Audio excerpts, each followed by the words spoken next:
Coming up on This Week in Space, an asteroid is coming in 2032. Will it hit Earth? Maybe not, but we've got the latest odds, plus SpaceX lands in the Bahamas, and everyone's going to the moon, but who's going to get there first? Tune in to find out more, plus a whole lot more headlines on This Week in Space. Podcasts you love. From people you trust. This is Twit. This is This Week in Space, episode number 149, recorded on February 21st, 2025. SpaceX, moon missions, and killer asteroids? Hello, everyone, and welcome to This Week in Space, the Space Headlines edition. I'm Rod Pyle, editor-in-chief of Astro Magazine, of course, and I'm joined by my roguish partner, Tariq Malik, editor-in-chief at space.com. Hello. My partner. Hello, Rod. Hello. Ahoy. Ahoy, ahoy, Rod. How was your week? Probably not as busy as it's going to be next week. I've actually been spending the bulk of the last couple of days just trying to understand what's happening next week, and I'm sure we'll talk a little bit about that. We'll definitely talk about it next week. So next episode. Okay. So, for sure. All right. But how's yours? How's your day going there in the fabulous Los Angeles Marina or wherever it is you are? How bad could it be downtown Long Beach Shoreline Marina? How bad could it be if you're... Did you go to the Bahamas like SpaceX this week? Is that what that is? No. We're going to talk about that. That's right. Oh, no. But before we do, we have to remind everybody to do us a solid. Make sure to like, subscribe, and click any other happy podcast things that will make us look good, because God knows we need your help to look good. But more importantly, we have a listener joke from Alec Crawford. Are you ready, my friend? Alec, I'm ready. Lay it on me, Alec. Why can't you tell SpaceX Dragon jokes on the podcast? I don't know. I'll go. Why? Because they're crude. C-R-E-W-E-D. I get it. Formerly manned. I get it. Yeah. Okay. I get good. it. I saw. A funny thing. A funny thing that you mentioned that, because I just saw, I think, some write up about government agencies, and they used the word manned in there, and I thought, what kind of agency is using that now in 25 or whatever it is? But no, there it was, clear as day. And it's not part. Now, actually, it's interesting. I haven't checked the NASA style guide, which is, for those who haven't seen it, their version of the Associated Press style guide or any other journalism style guide that tells us how we're supposed to capitalize things and how we're supposed to contextualize things and all that. And, quote, manned, unquote, went out of use, I don't know, what, 15 years ago, 20 years ago? Yeah, about that. Leonard David, friend of the podcast, and wife Barb were big proponents, early adopters to get us to change our style at space.com, and then we did. And now it got wider appeal, for sure. So yeah. So that'll be one to watch. But so what are you going to do? Now, I've heard that some people want to jam us into a Crew Dragon and set us aloft when it's joke time on this show, but you can help to keep that from happening. Send us your best, worst, or most indifferent space jokes to us at twit.tv, and we'll even say your name. So, since this episode is all headlines, let's just jump right in, because that's how we roll. We should call it the Space Week that was. Is what we should call it, instead of just headlines, right? That's a little bit more poetic, right? Don't you think? Just call it what a week it was. Before we roll into that, though, I have something from the mail pouch here, the space mail pouch. Steve Sheridan emailed us about rocketlaunch.live, which lists the projected dates of SpaceX and Starship launches along with everything else around the world. And I mean everything, like sounding rockets and the whole deal. And that was in response to Brett Wesley's question from last week about where to best track these launches. And next week, we celebrate our, drum roll please, 150th episode. Woo! Sesquicentennial! So, yay! Oh, the non-existent crowd goes wild. Those are real people. Real people that we paid to be there waiting for that moment, everybody. Of course, they're like the studio audience on, what's that, QTV, whatever it is, where you sell toothbrushes and eyeliner and stuff, where they have that audience in there that smiles gleefully every time they announce a new kazoo or something. Anyway, next week, we're going to do our first Stump the Space Chumps episode. So if you're listening and you have a question or a comment or something you want us to talk about, send it to twis@twit.tv. That's TWIS@twit.tv.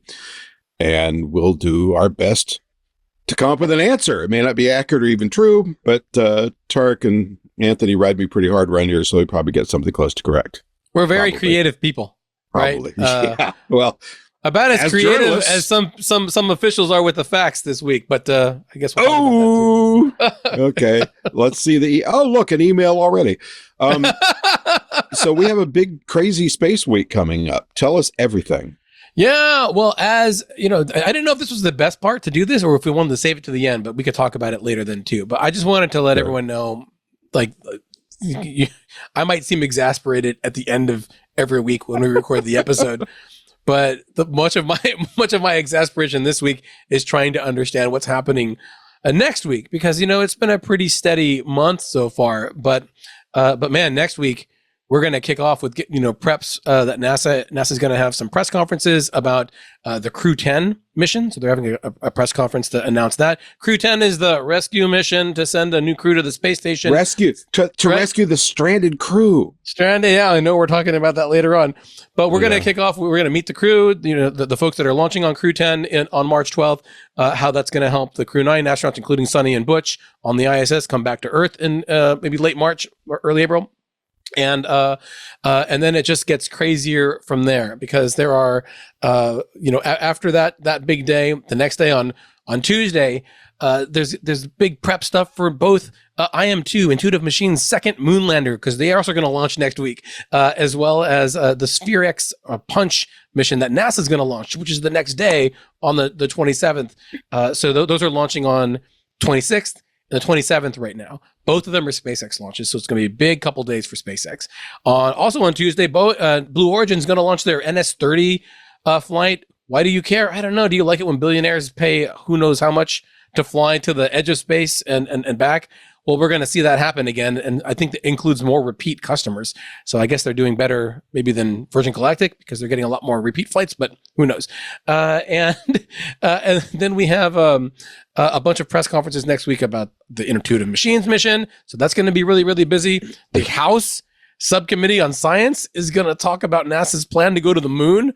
Also on the 26th to say, I guess maybe we'll find out if SLS is going to survive, or at least the first signs of it. And then, of course, maybe the cherry on top or whatnot is SpaceX's Starship Flight 8. They're tracking, we hear, for a February 26th potential launch window opening. We'll see if they stick to it, but that'll be like a new thing to watch. See how high they get. Are they going to go for orbit? Are they going to try to do some kind of landing? We don't know, but it's all kind of happening all at the same time. When Russia's going to launch a Progress mission on that same day later on the 27th to the space station. A lot of this stuff, and if you thought that was done on the weekend on Sunday, we don't have a Super Bowl, but we will have a Blue Ghost Firefly Aerospace moon landing at 2:30 in the morning to get ready for. So a lot of moving parts for sure to try to juggle. But it should mean that next week we'll have a lot to talk about, even if no one decides to chime in to test us and put our space know-how to the mat there. So we'll have a lot of goss to talk about, a lot of tea to spill about space next week. So should be that you'll have bags on your eyes that look like mine next week by the time we're done with you. Good Lord. Yeah. It's going to be big. So we're going to go to a break, but before we do, I have to tease the next story. Asteroid 2024 YR could smack the moon, maybe. Or it could be dangerous, maybe. Or maybe it's real dangerous. Or last we heard, not so dangerous. But it's still a good story. So Stay with us. We'll be right back with that after this break. Don't go anywhere. All right. So Asteroid 2024 YR. It's scary. It's very scary. YR. It's not so scary. YR4. Don't forget that. It's YR4. YR4. Oh, sorry. My bad. So this thing is maybe 180 feet, maybe 200, maybe 300. We're still pinning down the size. The thing is, it's amazing once you get all the instrumentation and the brain power available arrayed to actually check this thing out. things change every couple of hours, right? Oh my gosh. Yeah. They even changed it after you grabbed the story too. We'll talk about that. So. Yeah. So we know it's big. We know it's a lot bigger than Chelyabinsk, which was like a small nuclear weapon. Chelyabinsk was the size of a SUV, by the way. So it's a lot larger than that for people that. I thought Chelyabinsk was 60 feet. Then a bus, I guess. Maybe the range. The range is from SUV size to bus size. It was a London double bus, but this one is been called consecutively city killer class, county killer class. I don't think it made state killer, but it's a big mama. But only about a third the size of Dimorphos, which was the target of the DART double asteroid redirect mission test. So, I think we should all remember that this is something we've already proved we can deflect if necessary. Yeah. So as creepy as this might be, we could launch something tomorrow that would get there in however many months and deflect it. But you don't want to do that until you know really where it's headed, so you don't end up kind of, oops, I actually deflected it in a Barstow, my favorite city to malign. I just want to point out that one of our listeners, Carl Burrell, says that to wake him when it's a mile across. So I was like, all right. That's what you worry about, right? Wow. How come our listeners are more clever than we are? Well, that shouldn't be a surprise. So if it's the size they estimate, and as I understand it, these are all from optical observations so far, and it's pretty darn small. And it's very dark, so it's hard to see. It could be up to 500 times the power of the Hiroshima atom bomb. So that's about 8 megatons. Hiroshima is 15 kilotons. And the Webb Space Telescope, whose budget has just been cut by 20%, but we'll talk about that later, was not yet, but maybe. Not yet. But to track it. Oh, okay. To track it during this current near pass, which won't last very much longer. David Rankin of the University of Arizona's Catalina Sky Survey says this asteroid is nothing to lose sleep over. So I think you can't be much more concise than that. Last revision of the odds I saw, and you'll probably update this, was that the impact has gone to 1 in 360 chances. Yep. Which is better than 1 in 43, and then later it was 1 in 67. I think the highest was 1 in 32 or 3.1%, and it just continues to drop and will probably continue to drop. Yeah, we actually debated this a lot on the space in the what is it? What do we call it? The bullpen in the space.com digital bullpen, because we span a bunch of countries about how to cover this one, because initially it was like, oh my gosh, it's got a 1 in 80 chance of hitting us, and then it was a 1 in 90% chance, and there are all those news sites out there that were hitting every little thing at the tick of the needle, and our experts were saying, hey, it's going to go up, but then it's going to go way, way, way down. So cool your jets, and so we ran with that. Of course, I'm always knee jerk, so I'm like, yeah, let's do everything. But I got smarter people than I am who work at space.com, and they're like, no, we should wait for the science, and we did. And it was really interesting. It was a big roller coaster ride over the last week since our last episode, watching this story unfold, because not only did the risk increase. Not only did the risk actually increase like we expected it to, but it hit a 3.1% milestone on the Torino scale, which is the scale of percentage, the risk of the asteroid. So it was the highest percentage that we'd ever seen an asteroid on the threat list reached. So it was historic, and of course it took a nosedive right after as they got some more observations, which we expected. But just the fact that it reached that level was very interesting. Now, like, it's way, way, way down. Like, it's 99.72 chance it's going to miss us entirely. And I think it's just a very interesting on the process scale of how they judge this, because they the odds are what they are until you know more. And as they learn more, the odds kept getting moved around. And there is a very interesting graphic at the NASA CNOS site. I don't think I grabbed the link for here, but the Center for the Near Earth Observation Program that they have that shows, here's the Earth and here's the moon, and here's this massive line that's like the size of the orbit of the moon or whatever, about where the asteroid could hit at any given point. And you realize that, surprise, surprise, space is mostly empty space. And so the odds were really small, but I had never seen it so visualized in that one. But I think that it was a big distraction that people were, I guess, excited to be able to think about that rather than anything else. So. Well, then there was a moment where some of the folks, and I think this is before the last data dump came out, where they said, well, it might actually hit the moon. And that would be quite a show. Yeah, and the odds of it hitting the moon were lower than the odds of it hitting the Earth because, of course, the moon is smaller, right? So, but that would be awesome to see. I mean, I guess it would be scary too, but man, I think that'd be pretty exciting to see like a big asteroid hit the moon. As long as it doesn't break it up and reveal like the artificial structure inside that we all know is hiding in there, right? Moonfall, because it's filled with angry robotic bumblebees, just like Moonfall. All right, speaking of Webb, which came in very handy for this. So, yay, Webb, 11 billion is well spent. Those Webb observations of the asteroid start next week, actually. So I don't know how long it'll take, but that campaign starts in March. Well, but as impressive as that might be, let's cut the budget. It's 4 years old now. Why not chop the budget 20%? Now, we spent a lot of money getting this thing up there. Somebody quoted it about the same cost as a modern super aircraft carrier. Hey, I wrote this story. Oh, well, then somebody was you. Regardless of how much it costs, it was a lot. And the thing works, which was kind of a miracle in itself. So, gosh, partner, why are we cutting the budget 20%? Well, so this is a story that I wrote yesterday. Also, I think Jeff Faust at Space News wrote his a bit faster than I did, but it came from the American Astronomical Society meeting last month that I attended for space.com.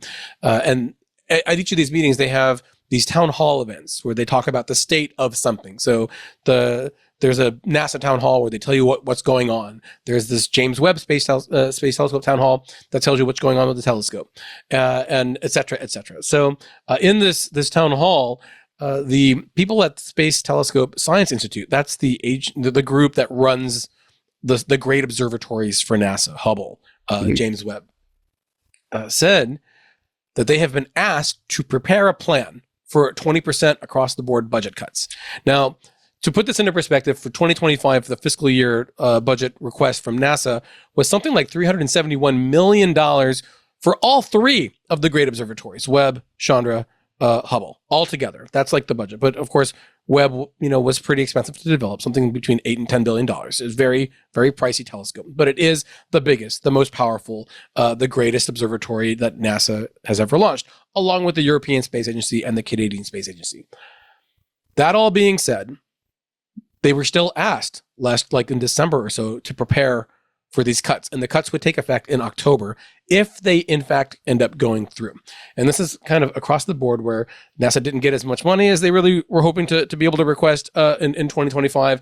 They're facing all of these challenges, all of these delays, and of course we see what's going on right now in the government in terms of like fiscal cutting. Now that all happened after this request came. So this request came before the current administration took charge. I want to make that really clear. Oh, really? Still, yeah, okay. It came at the end of 2024. They said, look, the budget's tight. You have to find ways to cut 20% if we need to ask there. Have a plan ready. And I talked to Tom Brown, who is like the program manager over at STCI a bit, and he said that there's nothing that it's not going to touch 20%. 20% of that means operations time, the time it takes to review the applications for time. They're going to try to keep it away from the grants because they award something on the order of 60 million. I think I got that right. In grants to fund research on the telescope itself, and they're trying to keep the cuts away from that. But it's possible that they could. But no matter how you slice it, it's less money for operations, and less money for operations means less science, less discoveries.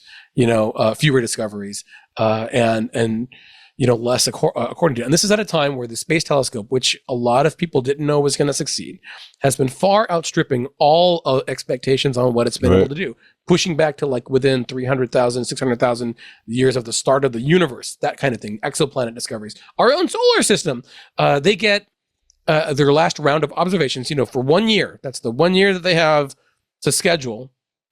They got 9 years worth of applications, Rod. 9 years worth of time for 1 year, right? And wow. and they're not even halfway through their primary mission. They're about 4 years old. I guess this December they'll be 4 years old. because it launched on Christmas in 2021. So, the scientists that were in the crowd were just kind of beside themselves when they were discussing these budget issues. And it was, just one of a lot of things they were talking about. But you see these cuts because the Hubble Space Telescope, according to Space News and Jeff Faust, is facing the same request, plan for 20% cuts. The Hubble Space Telescope turns 35 years old this year, right? Well, and that would argue for wanting to, in my feeble mind, wanting to allot more money to that because it's just about used up, right? Yeah. Well, what I'm trying to say here is I understand saying, hey, we're gonna cut back your budget because you're well past your prime. You right. Finished your primary mission. The Chandra Space Telescope is even is just about almost as I think it's about 9 years younger than Hubble, but it's facing the potential drawdown. By the end of the decade, where they're just going to cancel it altogether, even though it's still working. It's just not doing as well as it was. I understand at least what the rationale might be for those kinds of things. But Tom Brown and some of the other scientists, they're saying this is a mission that hasn't even finished its primary phase yet. And you're talking right. about cutting it. Not only is it not finished it, but there's nothing wrong with it. It's wildly successful. And so it is something that we're going to have to track because we are seeing, since that ask to SCI, yeah. Now we have Doge. Now we have this whole cost-cutting thing going on. These people that are getting laid off, and then they got to try to find them to hire them back because they laid off too many people. That kind of thing. You mean like the ones that manage the nuclear stockpile of weapons? Yeah, yeah, oops. And the CDC too. Like all of that stuff.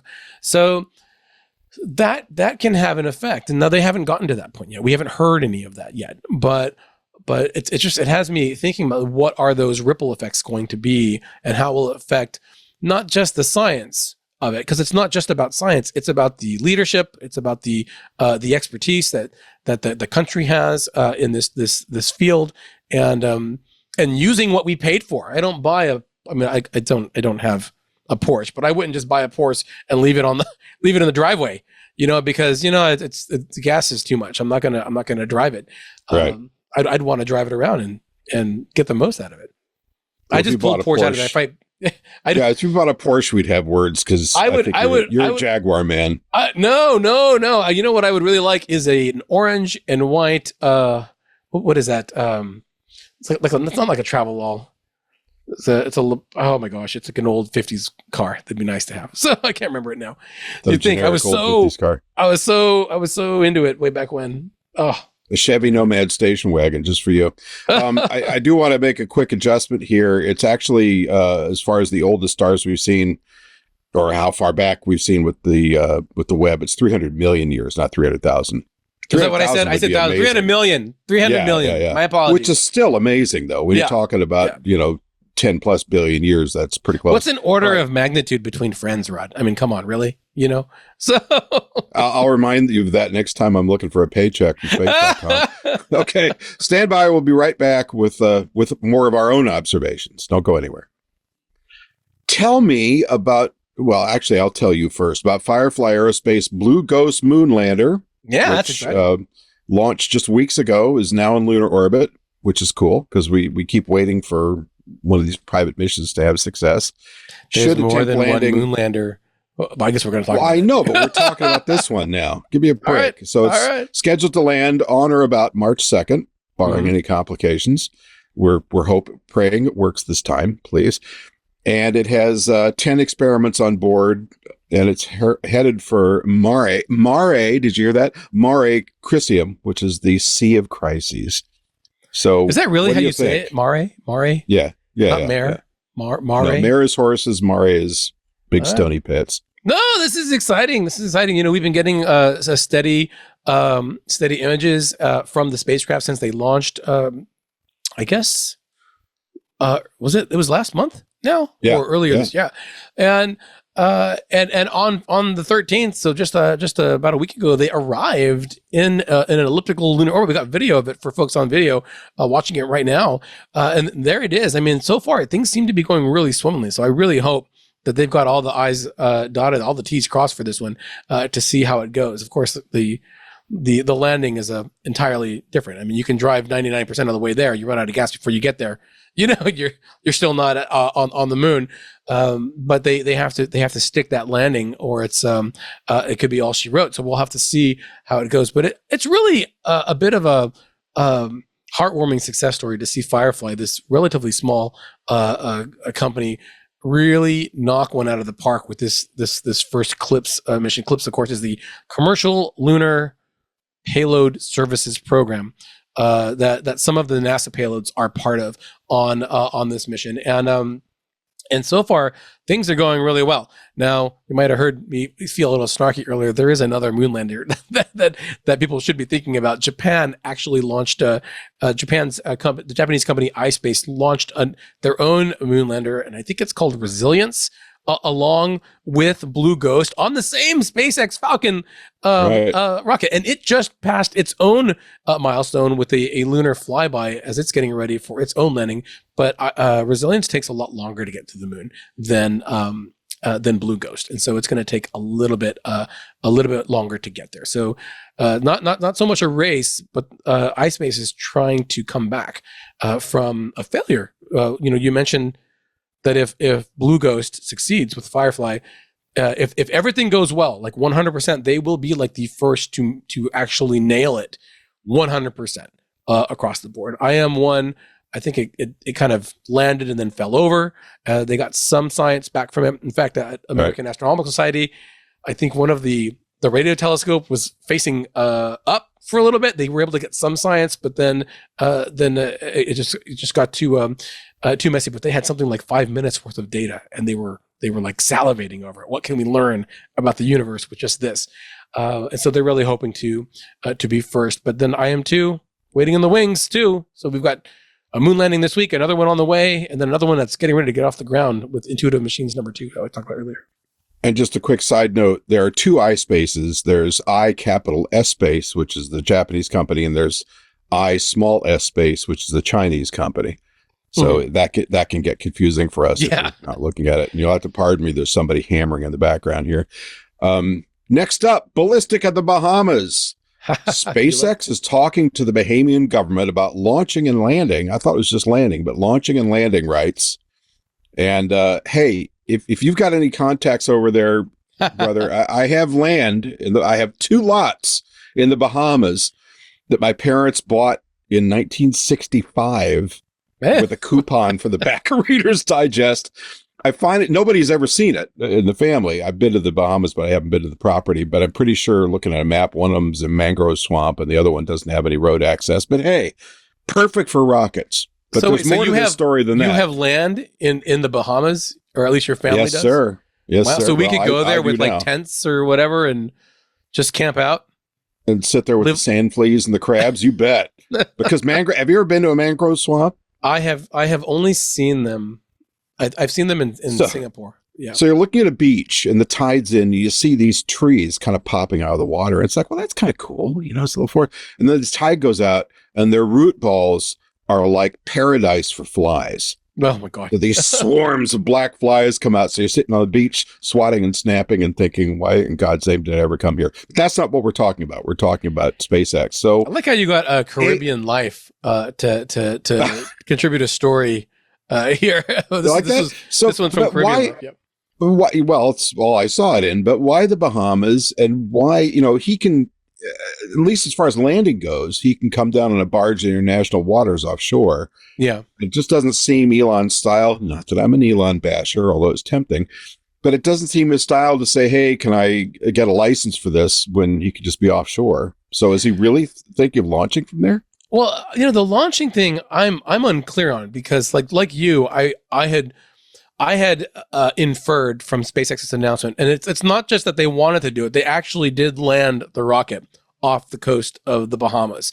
This the week that we're recording this video is the first time that they've ever done it. As we're recording, it's about 3 days ago, and the whole idea is that being able to do that, to land the rocket there rather than bring it back either to the launch site in Florida or offshores in the Atlantic, is that they can, as I understand it, they can burn a little bit longer, land basically kind of where they are over and reach a wider variety of orbital inclinations, of orbit destinations now. And that gives them a more varied portfolio to offer their customers about which orbits they can launch into now. It does seem like, and this is part that I'm not very clear on, about what you're going to do with the rockets after that, because you would have to bring them back, and ship them back. Or do they just have enough of these Falcon 9 boosters that it doesn't matter anymore? In fact, they just flew one for the 26th time. It's another record, I think, if memory serves. Yeah. And so they've got a really solid stable of these in hand. And you could see that they might set up some kind of rotating delivery system where they're just kind of launching them and then bringing them back over time, like they kind of do now, but on a longer scale. And this is what I was thinking about when you mentioned bringing up this story, is this the beginnings of some kind of Falcon point-to-point transportation system? Because wouldn't that be interesting? SpaceX has been shooting for that kind of a thing with Starship, and in fact, I believe the U.S. Military has been asking for, at least for uncrewed ones for cargo right now, ideas for similar types of technologies, the point-to-point delivery system via space. And their illustrations of it look a lot like Starship itself. So that's what's got my juices flowing about that one. Like, could this be the beginning, so that I don't have to fly for 2 days to get to the other side of the world? We could just hop in a rocket, hopefully for steerage or whatever the equivalent will be, and get there. But we'll have to see if that's what's going to happen. Singapore in 2 hours, my friend. Yeah, I tell you, wouldn't that be nice? I mean, you might be standing up and hanging from meat hooks, but at least you'll get there. But they'll charge you for the luggage weight. They'll charge you for everything. You'd have to ship your luggage, I think, so that you don't have to take it on the rocket for you.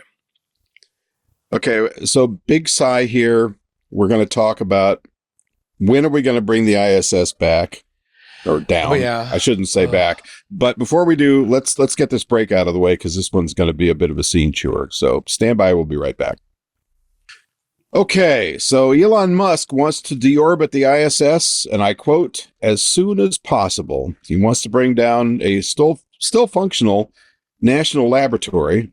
And of course, he does have a stake in this decision, because the contract is a promise to SpaceX to nudge it out of orbit. And his stated goal is to head directly to Mars with human crews as quickly as possible also. And more specifically, he suggests a 2-year window for deorbiting the ISS.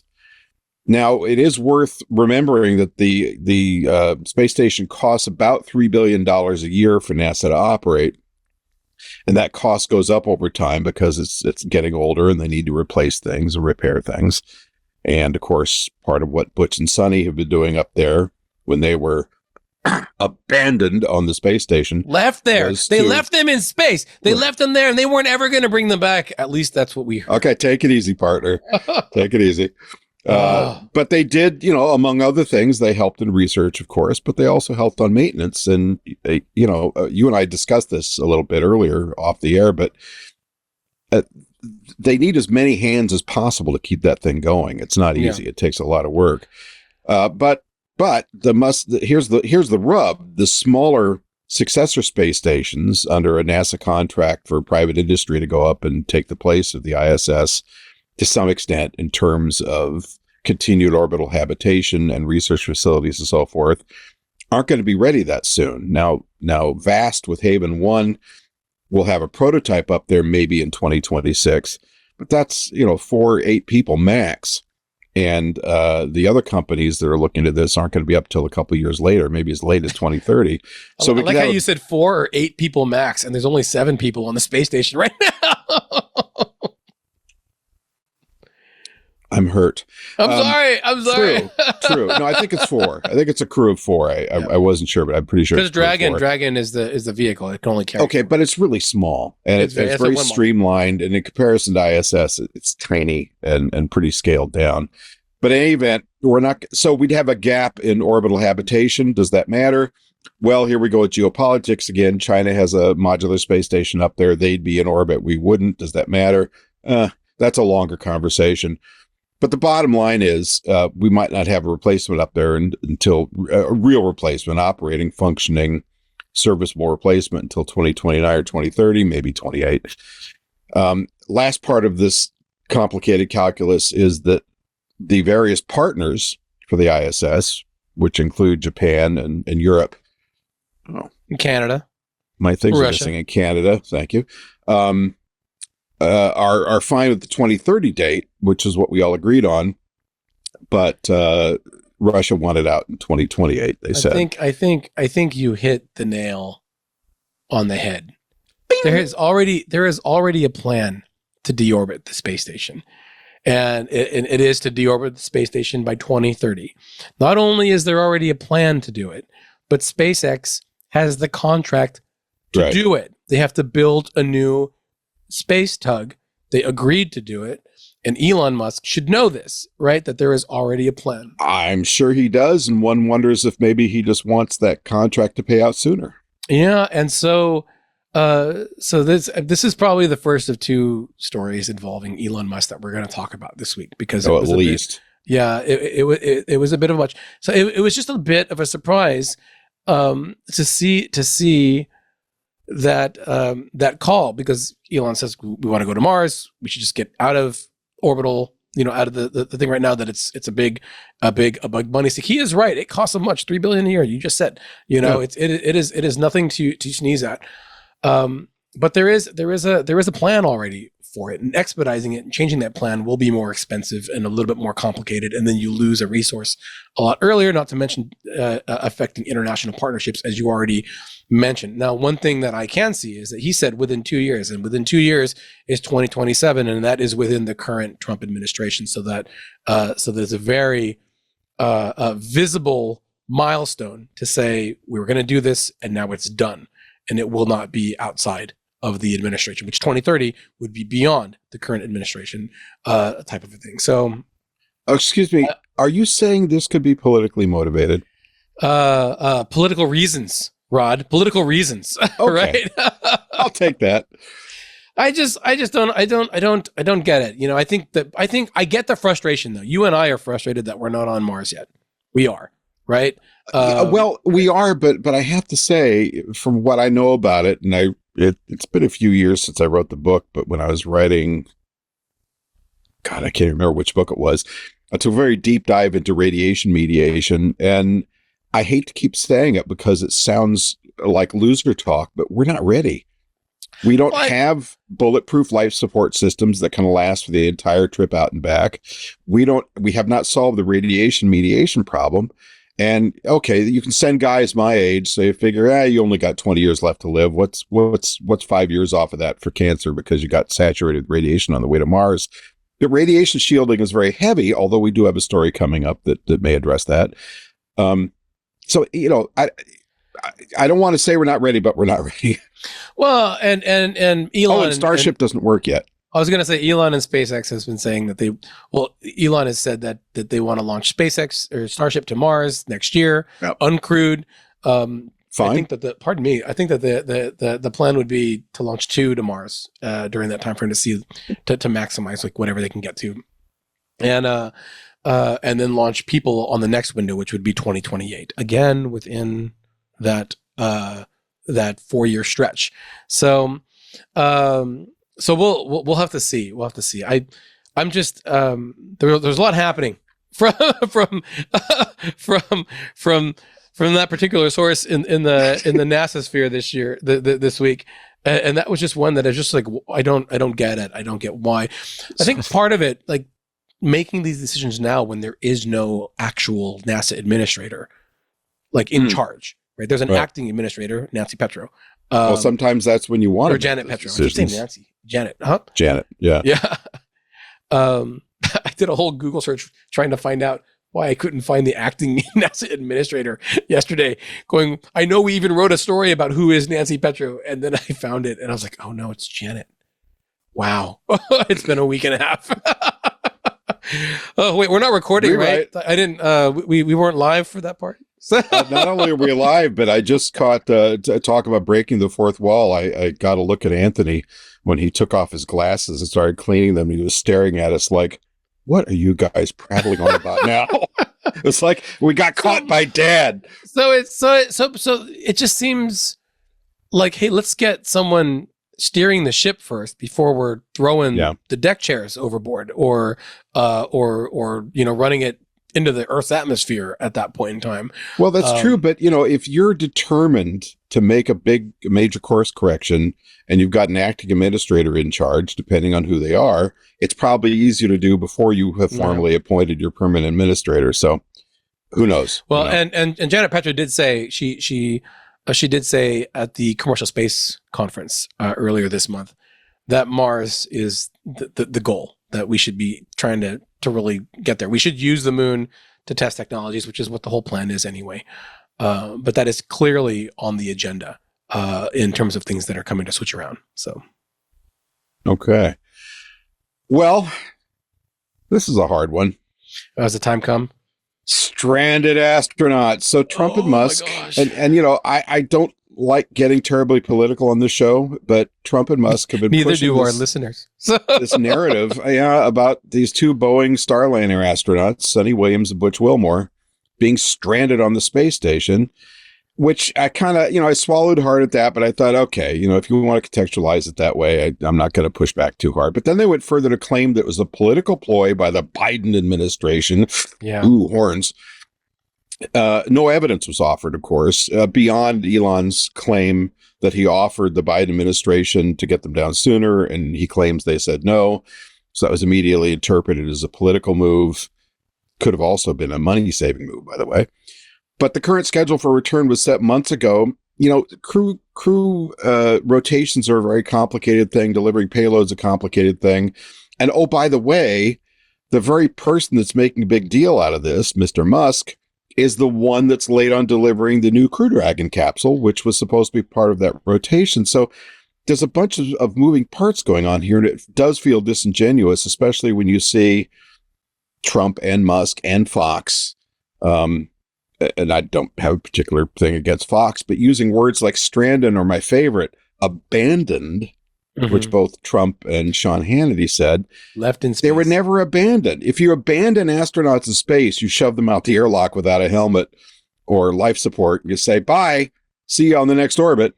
And that's not what happened. So, this really it sticks in both our craws. And they've got a capsule up there. If they have to come home in an emergency, they're covered. Yeah. But what's going on? I don't know. I wish I could explain it to you, Rod. I don't understand a lot of it, aside from there was very clear, just kind of rewriting of what happened last year. Is it an optimal situation that NASA was in last summer when the Boeing Starliner astronauts couldn't get back down because they weren't sure about the spacecraft? No. Would it have been better if Boeing had a spacecraft that worked with significant NASA confidence that they could put their astronauts on the way back? Yes. So, but all of this other stuff about decisions and assigning political machinations, when there were a lot more complicated discussions about when could astronauts be ready to fly, when could they get spacesuits up there, when can the space station be ready to receive vehicles, when can they have crew transfers? A lot of that stuff has to be taken into account, and this was the plan that NASA came up with. Now, if Elon says, and he said this on Twitter, on X, afterward, that he went up and said, we can do it for you. We'll go get it. We'll go get the crew. And he said, because you mentioned saving money, like a cost issue. He said that they would work within the available annual budget that I guess would go to SpaceX's missions. But we don't know what the trade-offs were to work within the budget. Is the trade-off that you replace one of the crewed missions, the crew transfers for that, and therefore don't have any American astronauts on the space station? That's possible. It's not optimal, right? But it's unclear what all of this means. But and we did watch the Fox interview with Hannity. It was really full of a lot of that kind of rhetoric that was really just reshaping what had happened to fit in an agenda. The facts are, NASA said, hey, we can't bring them back. What's the next rotation that we can bring them back on? We'll move the crews around so that we can do that. The astronauts are okay with it. That's the decision that they made. They were going to bring them back earlier. They were going to come back in February.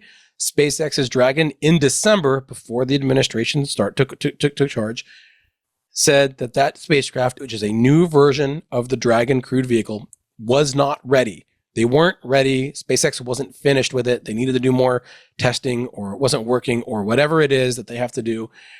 The spacecraft wasn't ready, and that created more delays. And of course, those delays now, because SpaceX already has the plan to bring them back, the delays are on SpaceX because they were going to bring them back in February. Now they have to bring them back in March because their spacecraft isn't ready. So the president said, bring them back earlier or ASAP. So NASA said, go ahead and swap to a different Dragon spacecraft, one that was going to launch the AX4 crew, a private mission to the space station that has flown before. I think it's called, is it also called Resilience? No, I don't. It's got a name. Yeah. So they decided to do that. So they don't have to fly on the one that's delayed. They can fly on one that's ready or closer to being ready. And they're able to I guess, move the return up a bit early. So there's other things that are involved. If they wait for the thing to be ready, then the crew has to, if they wait for the one that's not ready to be ready, that means more time for Butch and Sunny on the space station. The station has its own red lines that they have to adhere to. I think Eric Berger has a really great story at Ars Technica all about these red lines for supplies, for food, for water, for air, that kind of a thing that they don't want to encroach or get into. So the longer you have them up there, the closer you get to those lines. It's just it's a big mess. And I think assigning shenanigans and calling shenanigans on something that was already really complicated and that NASA was dealing with their partners, it doesn't seem like it's a worthwhile thing. Should they have? Well, they don't have I'm sorry to cut you off, but they don't have a rescue ship just standing by. Maybe they should now for these things, because SpaceX has enough of them. They could just have one in the barn on standby, and that would have solved all these problems. They did that with Hubble, remember? But they had the shuttle on the pad. But partially because of this, and certainly before this, there were contingency plans in place to make sure everybody could get home. Yeah. There's sufficient spacecraft, there's sufficient spaces, even if it means wadding up a bunch of dirty laundry and lying on the floor under the seats, you'll get home. At one time, there was a period in the summer where there were not enough boats. There were not enough ships, at the station to handle them back. There weren't enough seats. Yeah. But they could have done it. That's what they were working out. I have to say, in summary, and just for full transparency, I was a NASA contractor for a few years, but that doesn't really change my output. There are creaky timbers in the agency. We know that. There have been for a long time. Yeah. There could probably be some streamlining. There could be some reorganizing, may lose a field set or something. But this does feel a bit like a smear campaign. Bringing the Biden administration into it confuses the heck out of me, because it's pretty clear he's not going to run again. So you don't have to keep pushing back. Yeah. That administration's over. It's in history. It's staying there. But beating on NASA for this just feels a little disingenuous. But you know what? Most importantly, we have one more break. So let's do that. I need it now. We'll come back with a happy story. I have a happy story. I hope so. Okay. I hope so. All right. Stand by. All right, I'm going to rescue this show. Okay, yes. From all the people we just offended, well, and let's just say we don't mean to offend anybody. We're trying to call them as we see them. And I really, like you, I know because you run space.com, for gosh sake, I want to keep as balanced a perspective as possible. But when people start saying things like these people were abandoned, if you know anything about NASA, crew safety is paramount. Sometimes there are people that think crew safety is too much of a consideration and that we should take more risks like we did in the 1960s. Not a big fan of that, but I understand their point of view. So we're trying to keep balanced, everybody. That's what came up during the whole Boeing thing. I mean, the ship came back down fine. So... But it could have been spinning and the heat shield could have been aiming the wrong way, which would have been bad. Okay, but let's move on to happier things. So as I mentioned earlier, radiation protection in deep space is tough. So this is better? You're in low Earth orbit. Deadly radiation is better? When you're in low Earth orbit, you're beneath the shielding that the natural shielding the Earth has, and not much of that radiation reaches you, more than on the surface, but it's diminished enough that you're safe for fairly extended periods of time. Then you get above the Van Allen belts and the magnetosphere and all that, and it gets ugly. Now, during the Apollo program, which is the last time we went out into deep space to the moon and back, those guys it wasn't mentioned much at the time, but they were flying through dangerous territory. If we had had a major coronal mass ejection at that time, they could have been radiation saturated. Sorry, that was the Queen Mary blowing its horn. And they would have, could have been in very poor condition when they got home. And at this point, radiation shielding is primarily aluminum hulls and whatever is between that and the interior of the pressure vessel. And aluminum's bad because when a high energy particle hits it, it can spall and actually create more particles than the original one coming in to the pressure vessel. So there's a lot of problems with it. Many things have been explored.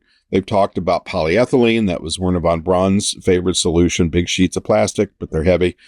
They've talked about water jacketing, which is very effective, but even more heavy, and various other materials. There was a project at JPL when I was writing for them that had these big, very low mass. They were like styrofoam blocks. They weren't styrofoam, but these big blocks of material that could be folded and reconfigured, but they were rigid and really bulky and hard to work with. So now we have a story, thanks to UN Life Science, about 3D printed hydrogels. Yeah. Hydrogel is the kind of stuff, if you remember, I had them as a kid, you had them as a kid. You had a little plastic dinosaur that you stuck in water and it blew up and became a big, foamy, gushy plastic dinosaur. That's because this polymer accepts water very well and holds its shape. So when you think about that, in extension, you can use these, if you 3D print them on a spacecraft, to line the pressure vessel and then saturate it with water. And the good thing it does, instead of having water slosh around, which it would normally do, of course, in microgravity, you now have a 3D structure that holds it in place as almost as a foam, kind of like a big sponge, but actually holds the distribution of water static. So you've got evenly distributed protection. So that's very handy. Also, by extension, and this was not in the story, but this one part was in the story. You then have water you can use when you reach a destination, if you choose to, for drinking or creating oxygen or whatever. Just bring it out. Something that also occurred to me is, say this was something the size of a starship. Water's heavy. It's 8 pounds to the gallon. It's heavy stuff. So you could, say, launch a starship lined with this hydrogel to the moon, fly naked out to the moon in terms of radiation, and then on the moon tank up with water to saturate the hydrogel if you're continuing on to Mars. Water and that it's a lot. Right, water you would mine from the moon or get from the moon, and it's a lot cheaper and easier to get that water from the moon. Well, maybe not easier. It's a lot cheaper and mass effective to get that water from the moon to carry it out of the Earth's gravity well. So there's a whole bunch of advantages to this, and who doesn't want to travel in a spaceship surrounded by little inflated watery dinosaurs? I mean, how cool would that be? Cute. By the way, that GIF, the little video clip that the scientists released with the announcement, I told this to my team. I was like, Julian Dossett wrote the story for Space.com, and I was like, I could just watch this. This is the most calming thing I've seen all week. Is this hydrogel just expanding to fill up like the whole space, and it's just kind of like serenity now. It's gold to people who aren't watching the video. It's like squishy. It's like Jell-O, and it makes you think of summer and like going on vacation and a nice summer day. Listen to you. I think you're leading a too compressed a life. I mean, I would have, if it had been purple or pink or something like those dinosaurs, I would have liked it better. All I saw was gold goo that got a little larger in the frame. But you do. It makes me hungry for Jell-O. My mom makes this like Jell-O dessert that looks like this, but it is pink. It's like a pink Jell-O, and it looks like what's that meat product, that byproduct, the pink slime? It looks like pink slime, right? But it's real like squishy, and it looks like it would taste awful. It looks like baking soda mushed up with pink toothpaste, but it is the most delicious dessert ever. Excuse me, I'm gonna go lose my lunch right now. It's good. It is good. You put bits. Do you want to know about about something that tasted bad? When I was a kid, Jell-O actually experimented with celery flavor. Celery? Wow. It was supposed to be the next big thing for Thanksgiving, celery flavored Jell-O. I don't even like celery when it's made by nature. What were they thinking? It's like next it'll be kid liver flavored Jell-O or something. Anyway. All right. So when we go to space, so hydrogel is cool. Ixnay on the Ellery Jello LOJ. Hey. Wait. Wow. I let that. Let's move fell on. out of orbit on that one. So let's move on.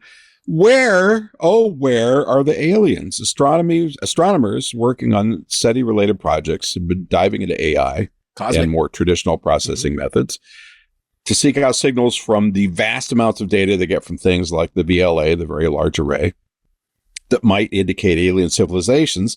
And, we're looking for radio signals in certain bands.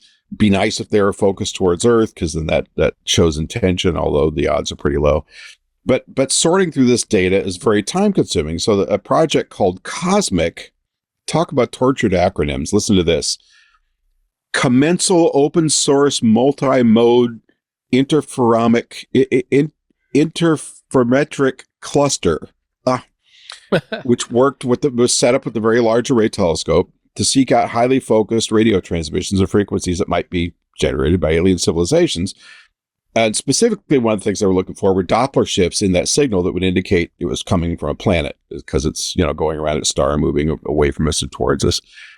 It also filters out terrestrial radio signals, but once again, no real results. Nothing like the WOW signal of years gone by, and no signals of interest survived scrutiny. So the search continues, but with AI, we have more hope.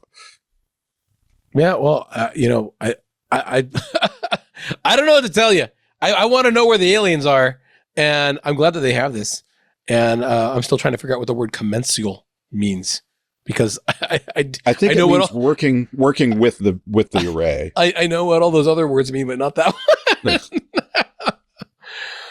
This is interesting because one of our experts, Paul Sutter, the astrophysicist, has a piece out that is very similar to this, about how all of these searches keep coming up empty-handed. And I guess it's good that we're crossing things out, right? So that we know where the signals aren't. I guess that'll help us winnow down, but it does feel like like spinning in the wind trying to find these signals. And you kind of wish that they would just send us a sign from on high, or land in Fenway Park or something. A note in a bottle, at least. Yeah. But still, it's a big space. The universe is a big place. It is nice that SETI is able to do this, and keep that search off. Actually, at AAS, I met a lot of scientists that are working at the SETI Allen Array for listening for technosignatures, and it wasn't so much that they weren't finding any, but it was that they had taken this search, which has a very public-facing and public-friendly aspect to it, and using it to teach a new generation of radio astronomers, high school students and whatnot, how to actually do the science. Yes, they're looking for something really, really fun, but at the same time, they're learning how to do the science. And I think what we need now more than ever is that kind of expertise getting into the upper sciences, and then continuing going forward, so that they could figure out another kind of cosmic array to send a message to ET, and maybe something that doesn't turn up empty-handed. I think that'd be really, really great to see. So I think even though they're not finding anything, I think that they're laying the groundwork so that when we do find something, we'll be ready to deal with it. So I think we should just send out a very powerful radio message that says, "Hey, humans taste like pork. Come on down." Well, they don't know what pork is. How about a discount? Some kind of mathematical formula that says that the moon is on sale, right? Hey, you know what? Sell them Pluto. Right? I know. Hey, we've got 9 planets, but you can get the small one for a discount, right? They don't know that we call it a dwarf planet, that we got rid of it. They don't know. We'll just tell them we had 9, and they can have Brown one. would jump on and tell them. Let's send them a message that they left one of theirs behind, and Elon is here waiting to be picked up. It's okay. Last one. NASA jobs are safe for now. There was a recent announcement of a major reduction in workforce by NASA that has not happened. The first round was expected to be release of all probationary employees, quote unquote, which are people who are, in their first years, they're still under scrutiny before being permanently hired, or people that have moved into new positions or changed agencies. And it wasn't, this was not going to be catastrophic, in my opinion. Maybe you feel differently. It was about 1,000 people, but I think still those people would feel differently. Well, yeah, but I mean, we've already had that at JPL, and it was more than 1,000. So, when you're talking about across all the remaining field centers, but yeah, there's important work being done by these people, and this is the next generation of NASA people. So those probably aren't the ones you want to cut. Now, there have been, what would you call them? Voluntary early retirements. Maybe forced retirements is a better word at some of the field centers. What was weird about this was that Goddard and the Marshall Space Flight Center were to be excluded, but there was no explanation as to why. Now, Marshall, I get it, because they're building SLS, and that hasn't been canceled yet. Goddard was a little more of a puzzle. Unfortunately, National Science Foundation got a similar memo, and they did lay off about 10% of its staff, which was 168 people, which was laudably protested by representatives from both sides of the aisle in Congress. And to date, they think about maybe 750 NASA employees have taken deferred resignation, i.e. early retirement, which means they can walk out next week and collect money until September. But in personal opinion here, but in an era where we're concerned about Chinese technological ascendance and maybe losing the foot race back to the moon and all that, it's a weird time to be cutting staff. Yeah. Unless you've really researched it to death and they haven't had time to do that. So what's your take on this? Well, I'm at a bit of a loss because, as I understood it, a lot of the deferred layoffs were deferred until, as we're recording it, today is the 21st of February, as we're recording this episode, were deferred until today, and today is not over. And so I was wondering, if there was going to be like a 6 p.m. news cycle drop of one of those layoff. Yeah. And I'm wondering if that's what was going to be the case, because I had been hearing from sources that they were still very much on the table, even if they had gotten through a reprieve. CNN has a story that seems to have a different statement than the one that I received from NASA yesterday, which was saying that, NASA's complying with all the ongoing work that the White House is directing, and they are looking at the workforce and at exceptions where it is warranted, that had come down from the headquarters. The CNN has one that seemed like they were really getting a bit of a reprieve across the board, that it was a little bit more definitive. So I am interested to see what happens. But you do raise a really good point that at a time when there is a lot of discussion about competition from China and not wanting to lose, and you are kind of chipping at the foundation of that science infrastructure with these kind of layoffs. And the people that have been targeted for the most part, both at the National Science Foundation as well as at all the other agencies that are facing the similar cutbacks, are these probationary employees, these new people, this new generation that would become the future leaders at NASA, the future leaders at the Science Foundation, et cetera, across the board. And you kind of don't want to lose those people, because once they're gone, they're probably not going to come back, especially if they get really soured on government work, when it used to be a bit of a lock, maybe in a previous generation. So, again, I am waiting to see how it develops, because, you mentioned it earlier. Is there room for more efficient improvement about how we do things? I think yes, so that you don't end up with a Viper moon rover and then no way to launch it. So they just throw it all out. We've talked about that ad nauseum. That is not an efficient use of anyone's time, and how that happened, I don't know. And Mars sample return, of Mars course. sample return, another one, right? And but let's not go down that road yet. Okay, yeah, but we don't. The point there is, I want to see what happens. And again, it just seems very strange to me that a lot of this infrastructure decisions, we talked about the space station one as well, are being made without a firm leadership captain of the agency to say, this is actually what we need to fulfill what mission, So, I know that this is all coming out of the Doge stuff that Elon Musk is leading, and it is very much how he led the Twitter transition too, and the ownership there, where he cut everything and then slowly added things back. But on a government scale, that it can be harder to get the things back. In fact, we mentioned some of that earlier. They can't find some people, I think, in one of the other departments because they didn't really want to lay them off when they found out a little too late. And now it's hard to find them. And we don't want that to happen with all of our talented people. So we'll have to see, what goes on. Well, speaking of the less talented people, I just want to say as a personal aside that when my assignment at JPL got cut, and that was not under the current administration or DOGE, so it was in a previous cost-cutting round, I was probably the least expensive person on that at that facility. And I think my yearly take on my contract might have been less than their sweet and low budget for coffee, but that's just a guess.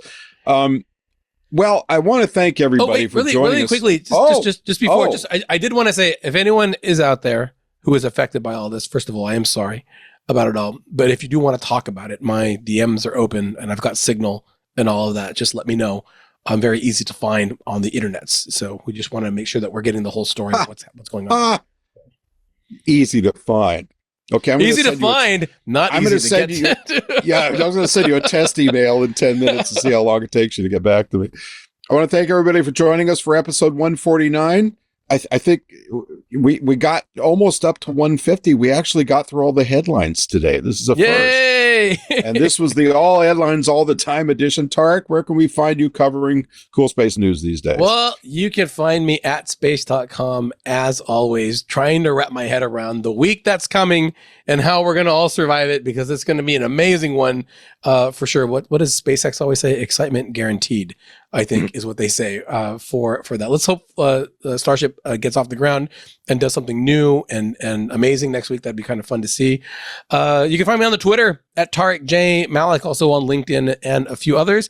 And tonight you will find me playing Fortnite because it is a new season and I want to find out if there's any space in it. There is a guy who looks like a pickle, but I'm not sure if he's from space. We're going to find out and I will let you know next episode. So your life must be a very strange place. And of course, you can find me at pylebooks.com or at estermagazine.com. And you can find the National Space Society, my primary gig, at nss.org. Membership includes a full subscription to the print and digital editions of Ad Astra, the best, because it's almost the last space magazine on the rack. Always remember, you can drop us a line at twist@twit.tv. And of course, if you're going to send suggestions for next week or questions or comments or insults or whatever, or space jokes, it's twis@twit.tv. We answer all our emails, and I do keep all the jokes online for future use. New episodes, this podcast published every Friday on your favorite podcatcher and on your less favorite podcatchers, most of them. So make sure to subscribe, tell your friends, give us reviews. We'll take whatever you got. And don't forget, we're counting on you to join Club Twit in 2025. Besides supporting Twit, you'll help keep us on the air, which we think is a good thing.